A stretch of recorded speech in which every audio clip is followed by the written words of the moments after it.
हूं, आपका वंदन और अभिनंदन करना चाहता हूं कि आप अपने अधिकारों के लिए संघर्ष कर रहे हैं। अभी हरनाम सिंह जी बोल रहे थे तो उन्होंने कहा जहां झुकी वहां मकान। ये वादा किसका था?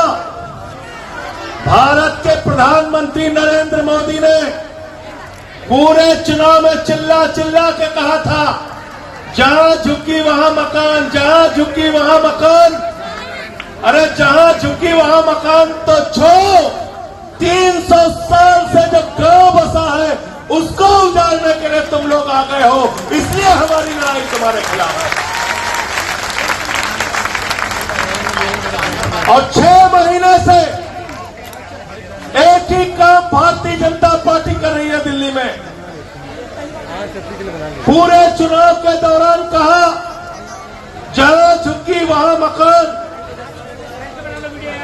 आम आदमी पार्टी के नेता अरविंद केजरीवाल जी ने आगाज किया था दिल्ली के लोगों को, तुम्हारी झुग्गियां तोड़ देगी बीजेपी, तुम्हारी झुग्गियां उजाड़ देगी बीजेपी। जैसे ही सरकार बनी, रेखा गुप्ता जी मुख्यमंत्री बनी, मद्रासी कैंप उजाड़ दिया गया। 70 साल पुराना मद्रासी कैंप उजाड़ दिया गया, जहां 2-2, 3-3 पीढ़ियों से लोग रह रहे थे, ठेले की दुकान लगा रहे थे, सब्जी की दुकान लगा रहे थे। पूर्वांचल के भाई बहन, यूपी बिहार के भाई बहन वजीरपुर की जिस बस्तियों में रहते थे उन बस्तियों को उजाड़ दिया गया, उनको तबाह और बर्बाद कर दिया गया। बसंत कुंज के इलाके में जो गरीब इंसान रहते थे उनको उजाड़ दिया गया, उनको बर्बाद कर दिया गया। अब आपको उजाड़ने आए हैं। मैं आपसे कहना चाहता हूं, अंतिम दम तक ये लड़ाई लड़नी है और एक भी यहां से हटनी नहीं चाहिए। इनसे सावधान रहना। ये बुलडोजर को अपना हथियार बनाते हैं। कल मैंने देखा लखनऊ में एक भाजपाई ने पोस्टर लगाया था, I love Yogi Adityanath ji bulldozer बाबा। हमने तमाम बाबा सुना है, एक देश में हो गया बुलडोजर बाबा। तो बुलडोजर बाबा कहां मिलते हैं? भारतीय जनता पार्टी में मिलते हैं। अगर अपने घर पे बुलडोजर चलवाना चाहते हो तो बीजेपी के साथ जाना, वरना इनकी नीति के खिलाफ जैसे आप लड़ रहे हो अंतिम दम तक लड़ाई लड़ने के लिए तैयार रहना। और ठीक है हमारे साथियों ने, ये 16 दिसंबर के चक्कर में मत पड़ना। ये 16 दिसंबर की एक तात्कालिक राहत तो आपको मिली है, लेकिन याद रखना नरेंद्र मोदी की निगाह आपकी इस जमीन के ऊपर है, आपके इस गांव के ऊपर है, क्योंकि यहां की जमीन, इस गांव की जमीन अपने मालिक अडानी को देना चाहते हैं, इसलिए इस गांव को उजाड़ना चाहते हैं। ये नौकरी करने वाले नौकर लोग हैं, देश के प्रधानमंत्री नहीं हैं।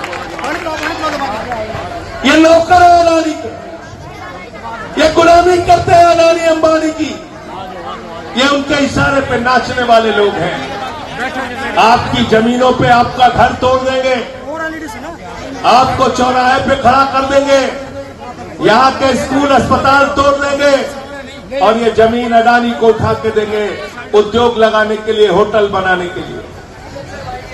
आपको तय करना है कि आप अपने लिए लड़ने के लिए तैयार हैं या ये अपना गांव जो 300 साल पुराना गांव है ये मोदी जी के हाथों में देने के लिए तैयार है। ये आपको तय करना है। अगर आप लड़ने के लिए तैयार रहेंगे, आपके साथ कंधे से कंधा मिलाकर आपका ये भाई आपकी लड़ाई लड़ने के लिए तैयार रहेगा।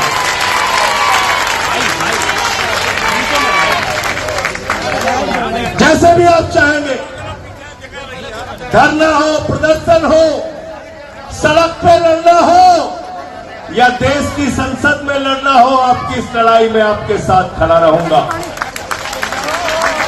हमारे नेता अरविंद केजरीवाल जी ने मुझे आदेश दिया कि आपको जाना है आपको इस लड़ाई में रहना है और गरीब की बस्ती उजड़नी नहीं चाहिए।